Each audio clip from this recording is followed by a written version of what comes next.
প্রধানমন্ত্রী অনেক হবে, অনেক আসবে, প্রেসিডেন্ট অনেক হবে, অনেক আসবে। তোমরা সৎ পথে থেকো, মাতৃভূমিকে ভালোবাসো। মনে রেখো, তোমাদের মধ্যে যেন পাকিস্তানের মেন্টালিটি না আসে। তোমরা পাকিস্তানের সৈনিক নও, তোমরা বাংলাদেশের সৈনিক। তোমরা হলো আমার পিপুলস আর্মি। তোমরা পেশাদার বাহিনী নয়, তোমরা শুধু সামরিক বাহিনী নও। তোমাদের দরকার হলে নিজের উৎপাদন করে খেয়ে তোমাদের দেশকে বাঁচতে হবে।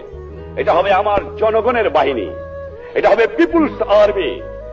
এটা পাকিস্তানের পেশাদারি আর্মি হবে না। এইদিকে তোমাদের খেয়াল রাখা দরকার। আর যেখানে অন্যায় অবিচার দেখবা, চরম আঘাত করবা, ন্যায়ের পক্ষে দাঁড়াবা, গুরুজনকে মেনো, সৎ পথে থেকো, শৃঙ্খলা রেখো, তাহলে জীবনে মানুষ হতে পারবা। একথা তোমাদের ভুললে চলবে না।